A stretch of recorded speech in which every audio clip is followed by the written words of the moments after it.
Trans women should be legally treated as women. 3, 2, 1. This is obviously very complicated. 3, 2, 1, go. Okay. I'm finna break her ass. Come here. Cause I'm recording. I'm getting this on documentary. You want this, Fred? Oh shit! Damn! Damn! Damn! So, okay, so I'm coming back to you because I'm still processing that. Yeah. Trans women should be legally treated as women. Tell me why you're strongly disagreeing. Because I'm a molecular geneticist.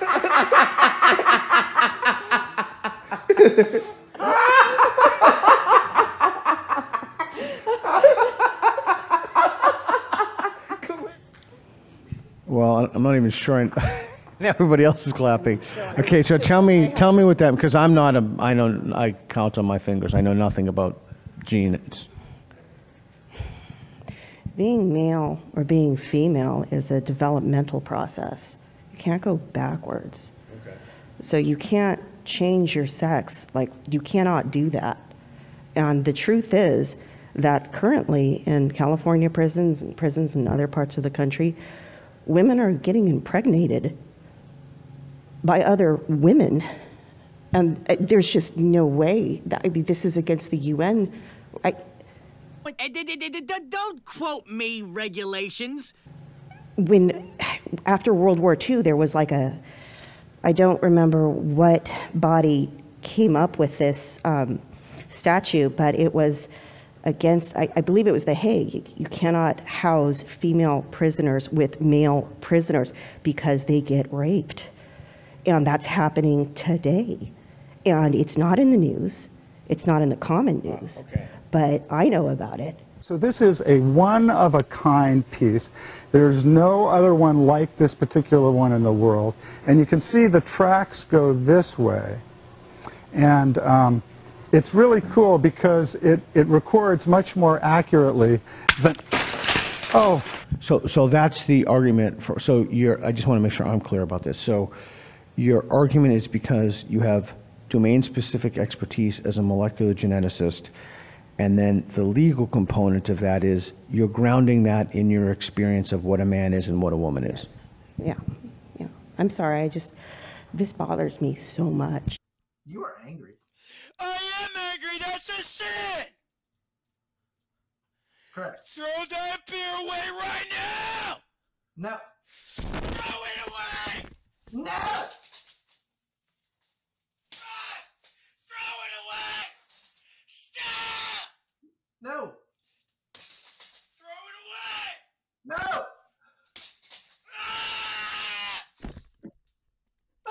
Well, that's why we're talking about it. Yeah, I know, my heart pounds, and I go to the women's changing room at my gym, and there's a dude in there, he's putting on makeup and hoop earrings. And this is not something a woman does when she goes to work out. And it's frightening. What am I going to do? Well, so I know nothing about what happens in women's rooms.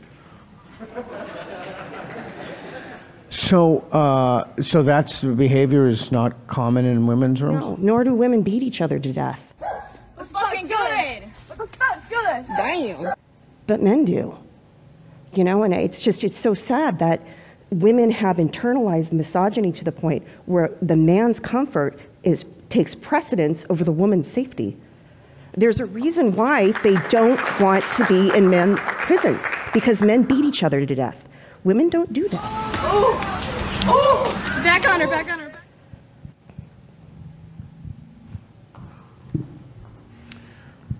Were you convinced by anything she said about putting men in women's prisons?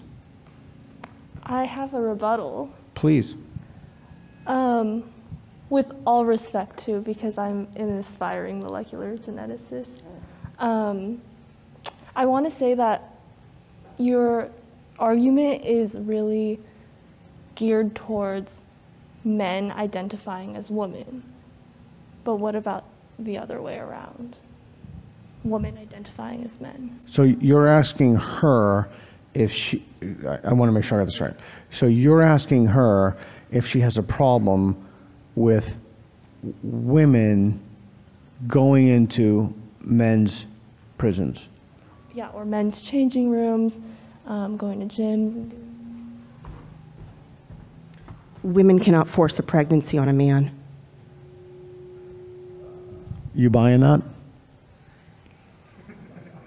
You are? Okay, so. I got 7 kids and 7 baby mamas. I always tell these women that I got pregnant that I do not want to be a father to these children. What would it take you to move from agree to slightly agree? Like, what argument would you have to hear? What piece of evidence would you have to hear to move one line over? I mean, I want to know specifically why legally it matters. I mean, I consider myself like pretty open-minded when it comes to these things, so I guess I would move over slightly agree. I just personally feel like in my heart that it doesn't matter legally who someone or what gender someone is. Is it better to make that decision in your heart or in your head? Is it better to make that decision on the basis of the way you feel or on the basis of argument? Both. I think having empathy for other people is also important. And there are reasons to have empathy. Yes. And do the reasons to have empathy, because you can have empathy about the wrong things, right? Yeah. So we need to make sure that our reasons track our emotions in the right way, right? Mm-hmm. So what would it take you to move to the slightly agree? A really good case study, a really good, solid. That says what? That says legally it's black and white, and What's the it in that sentence? What? Our transgender woman, actually legally woman, that it has to be one way or the other. But that wouldn't be a case study, that would be an opinion piece. Well, an example showing that that must be true, that transgender women have to be considered males. But that would just be a legal opinion, though, as opposed to a case study. Oh, you mean like if you got a bunch of judges and lawyers who agreed? I guess just, yeah, I suppose. But couldn't they agree just because they've bought into a dominant cultural value as opposed to something that's true? This might be offensive. Impossible. You're talking to me. How do you know that this, like the other side, isn't based on cultural norms and based on a legacy? Oh, it is. History of, It totally is. yeah. But I would say the answer to that question is, who's willing to revise their beliefs? It's the peasant who I saw leaving the city who disappeared into the crowd with Cusco in the back of his cart. He must have taken him back to his village, so if we find the village, we find him, and if we find him, we find Cusco. Oh yeah, it's all coming together. And I think it's a person-by-person basis. On the basis of what? Reason, evidence, or emotion, or some combination thereof? Some combination. Okay, so you'd be willing to move to the slightly agree if you heard a case study of judges and lawyers, you'd be willing to move. But absent that, you're not going to move? For now, yeah. Okay.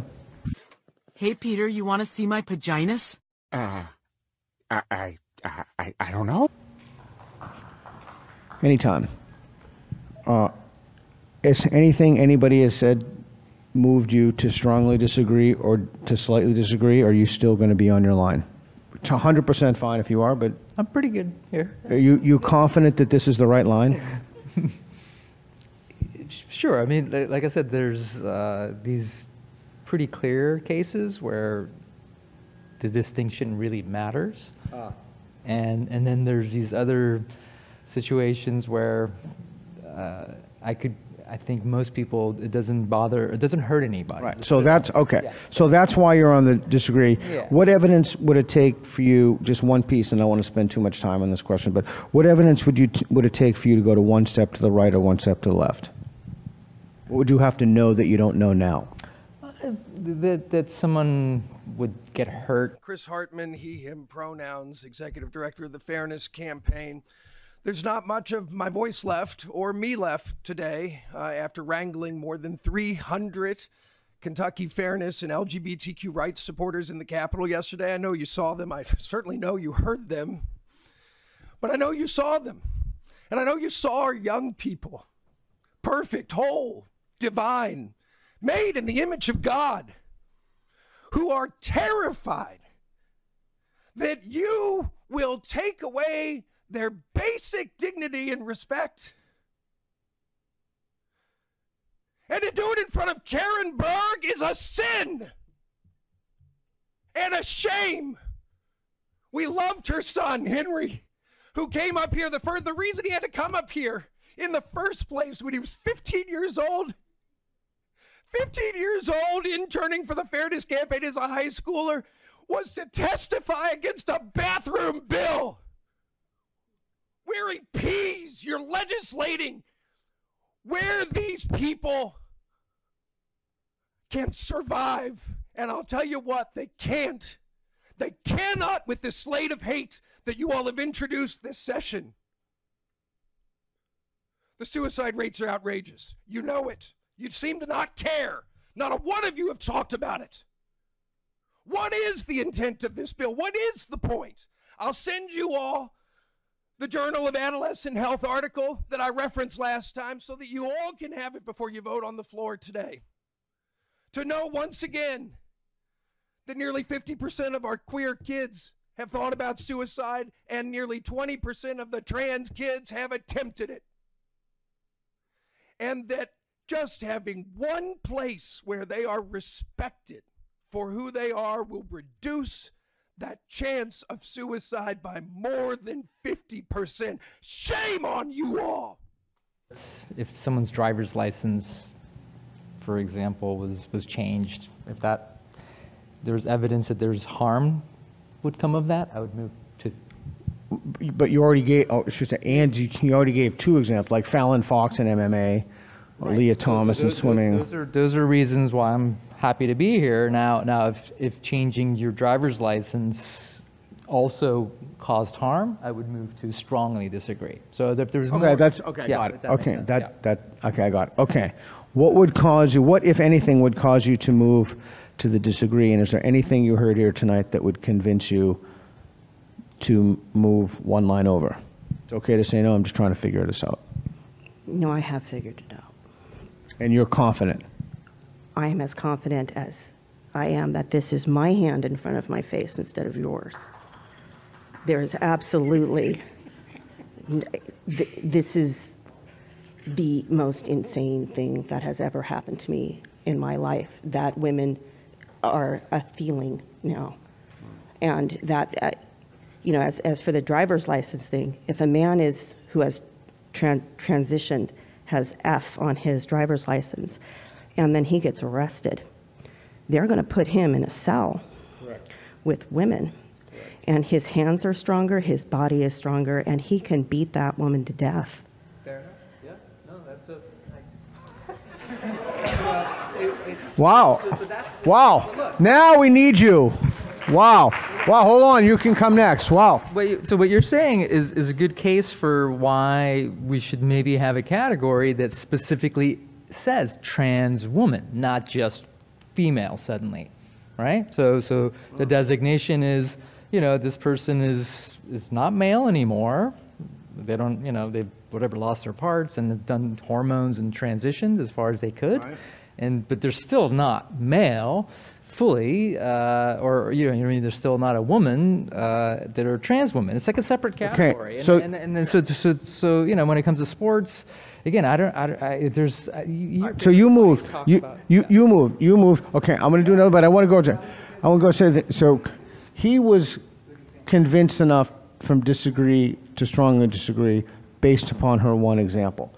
Does her example, is that sufficient to decrease your confidence and agree? It's okay if it's not. I'm just trying to figure out. Okay, so I actually have I feel like everyone hates me. No, but just, I don't do, hurry. No, nobody hates you. Sorry. sorry. No, don't be sorry. We're just trying to figure out we're just trying to figure stuff out here. So my counter argument to that is there is always this danger where men could beat up women, and even as a woman myself, I could easily be walking down the street and get, assaulted or attacked, right? And just because something changes and it's not what we're used to, you could easily see the negatives. For instance, women going to school at UC Berkeley, right? That wasn't always a thing. And in fact, in the physics building here, the women's bathroom isn't even adjacent to the classroom because previously they weren't allowed to go here. You could easily make an argument that when women started coming to school and getting higher education, that men wouldn't have been accepting of them and could have attacked them easily, but that shouldn't be a reason as to stop them from achieving higher education or... Okay, all right. I'm going to give you the last word.